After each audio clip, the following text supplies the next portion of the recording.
Have you ever found yourself walking on eggshells around someone, constantly second-guessing your words, feeling drained after every interaction? If you're nodding right now, you're not alone. After decades of life experience, many of us have encountered people who seem to thrive on control, manipulation, and making others feel small. These individuals, often displaying narcissistic behaviors, can leave us feeling powerless and questioning our own worth. But here's something I've learned through years of observation and countless conversations with people who face similar challenges. There is one simple, powerful response that can completely shift the dynamic. It's not about fighting fire with fire or stooping to their level. It's about reclaiming your power through a single, well-chosen sentence that establishes an unshakable boundary. Today, I want to share this transformative approach with you, along with the psychological insights that make it so effective. Because at this stage in our lives, we deserve relationships built on respect, not manipulation. We've earned the right to protect our peace and maintain our dignity, regardless of who tries to challenge it. Number 1, the power of strategic silence. I'm not going to respond to that. The sentence that can fundamentally change your interactions with manipulative people is deceptively simple. I'm not going to respond to that. But it's not just what you say. It's how and when you use it that makes all the difference. Let me tell you about Margaret, a 72-year-old grandmother from Ohio. For years, her adult son would call her with dramatic crises, demanding immediate financial help while berating her for not doing enough. Margaret always found herself defending her choices, explaining her financial situation, or feeling guilty for not helping more. The conversations left her anxious and sleepless. One day, after learning about boundary setting, Margaret tried something different. When her son began his familiar pattern of demands mixed with criticism, she simply said, "I'm not going to respond to that," and remained quiet. The silence that followed was uncomfortable, but something shifted. Her son, no longer getting the defensive reaction he was accustomed to, actually began to speak more respectfully. Here's why this works so powerfully. Manipulative individuals rely on getting an emotional reaction from you. They feed on your explanations, your defenses, your justifications. When you refuse to engage with their provocative statements, you're essentially cutting off their supply. You're not being rude or aggressive. You're simply declining to participate in a dynamic that doesn't serve you. Psychologically, this response works because it breaks the cycle of reaction and counter-reaction that keeps toxic conversations alive. Instead of defending yourself, which often leads to escalation, you're maintaining your composure while clearly communicating that certain behaviors won't be tolerated. Your action step: the next time someone tries to provoke you with criticism, blame, or manipulation, practice saying these words calmly. I'm not going to respond to that. Then, embrace the silence that follows. Don't feel compelled to fill it with explanations or apologies. Number 2, understanding the psychology behind manipulative behavior. To effectively deal with difficult people, it helps to understand what drives their behavior. Most manipulative individuals operate from a place of deep insecurity and a desperate need for control. They've learned that certain tactics, emotional outbursts, guilt trips, criticism, often get them what they want from others. Think about it this way. If someone has spent years getting their way through manipulation, they've essentially been rewarded for this behavior. Every time someone caves to their demands after being guilt-tripped, every time someone apologizes for something they didn't do wrong, it reinforces the manipulator's belief that these tactics work. When you stop responding to these tactics, you're essentially breaking a pattern that may have been established for decades. This can initially cause what psychologists call an extinction burst, where the behavior temporarily gets worse before it gets better. The manipulative person might escalate their tactics, become more dramatic, or try new approaches to regain control. But here's the crucial point. If you consistently refuse to engage with manipulative behavior, it loses its power. The person learns that these tactics don't work with you. and they're forced to either change their approach or move on to someone else who will give them the reaction they're seeking. Understanding this psychological dynamic helps you realize that their behavior isn't really about you. It's about their own internal struggles and learned patterns of interaction. This knowledge can help you respond from a place of calm detachment rather than emotional reactivity. Remember this: you cannot control other people's behavior, but you have complete control over your response to it. That response determines whether their tactics succeed or fail. Number 3, the art of emotional detachment without losing your compassion. One of the biggest concerns people have about setting firm boundaries is the fear that they'll become cold or uncaring. This is particularly true for those of us who were raised to be helpful, to put others first, and to avoid conflict at all costs. The good news is that you can maintain your natural compassion while still protecting yourself from manipulation. Let me share Robert's story.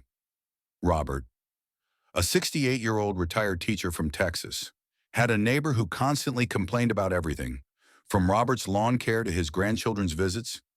The neighbor would corner Robert for lengthy, one-sided conversations filled with criticism and demands.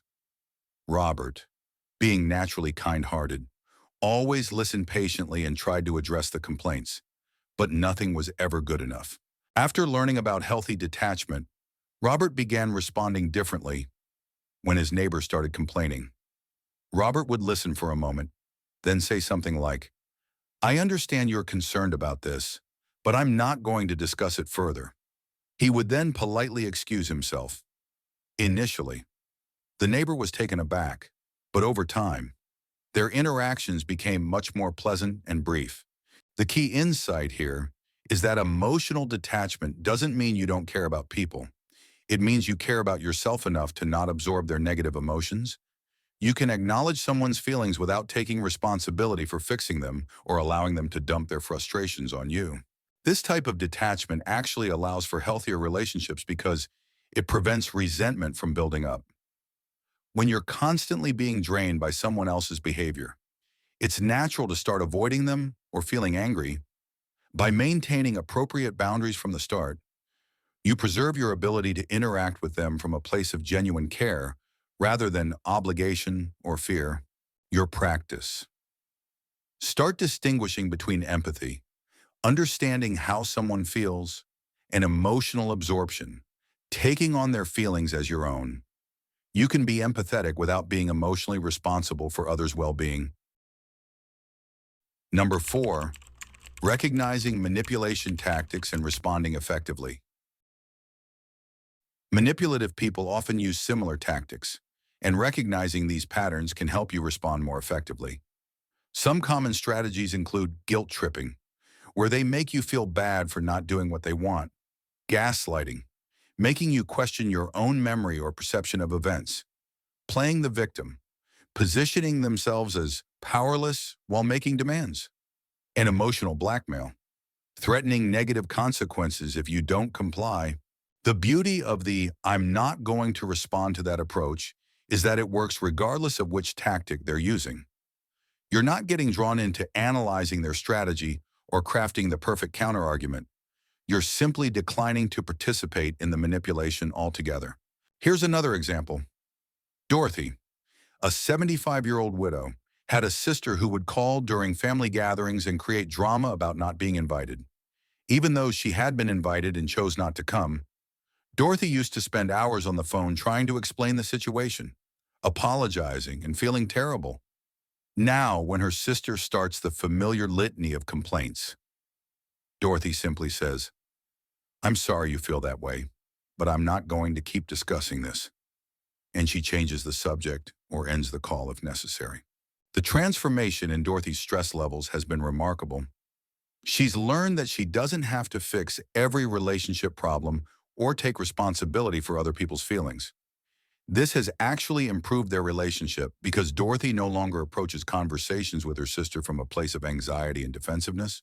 Important insight: manipulation thrives in the space between your desire to be helpful and your fear of conflict. By removing both your defensive explanations and your people-pleasing responses, you eliminate the conditions that allow manipulation to succeed Number 5, building long-term emotional resilience.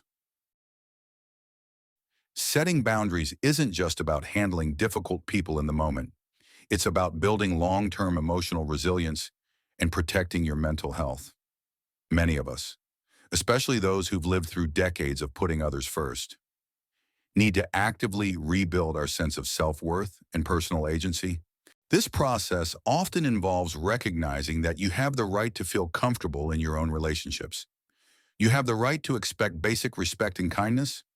You have the right to say no without extensive justifications. These might sound obvious, but if you've spent years accommodating manipulative behavior, these concepts might feel foreign or selfish. The truth is, healthy boundaries benefit everyone involved. When you stop enabling manipulative behavior, you force the other person to develop more mature ways of communicating. When you stop absorbing other people's negative emotions, you have more positive energy to offer in your relationships. When you protect your own well-being, you're better able to genuinely care for others when they truly need support. Building this resilience takes time and practice. Don't expect to transform decades-old relationship patterns overnight. Start small, practice with lower-stakes situations, and gradually work up to more challenging relationships. Each time you successfully maintain a boundary, you're strengthening your emotional resilience and proving to yourself that you can handle these situations. Your commitment: make a decision to value your peace of mind as much as you value others' comfort. This isn't selfish. It's necessary for your well-being and for the health of your relationships. Number 6, practical implementation and staying consistent. The most challenging part of this approach is staying consistent, especially when faced with escalation or emotional manipulation. Here are some practical strategies to help you maintain your boundaries. First, practice your response ahead of time. Stand in front of a mirror and say, "I'm not going to respond to that," in a calm, matter-of-fact tone. Practice until it feels natural and you can deliver it without emotion or apology. Second, prepare for the extinction burst. Remember that manipulative people often escalate their behavior when their usual tactics stop working. This is actually a sign that your new approach is working, not that you should give up. Third, have a support system in place. Share your new approach with trusted friends or family members who can remind you of your commitment when you're feeling pressured to return to old patterns. Fourth, remember that you don't owe anyone an explanation for having boundaries.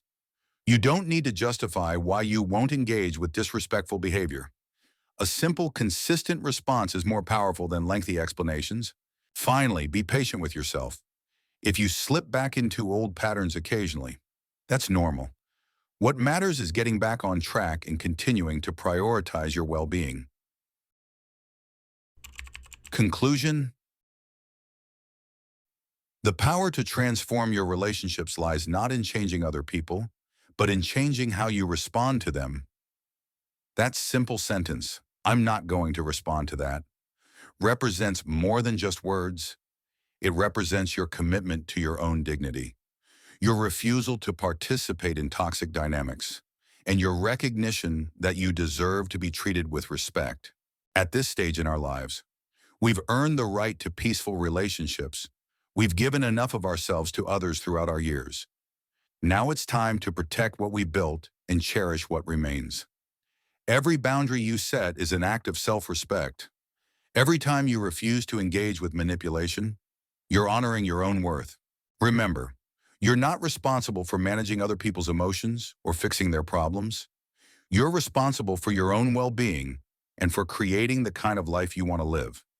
When you consistently apply these principles, you'll find that your relationships either improve dramatically or naturally fade away, leaving room for connections that truly nourish your spirit.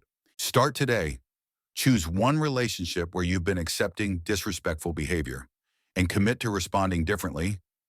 You have more power than you realize, and it's time to use it. If this message resonated with you, I encourage you to share it with someone who might need to hear it. And please, take a moment to share your thoughts in the comments below. Your experiences and insights help create a community of support for others who are learning to set healthy boundaries. Remember to subscribe for more content that honors your wisdom and supports your journey toward healthier relationships. Your peace matters, your dignity matters, and you have every right to protect both.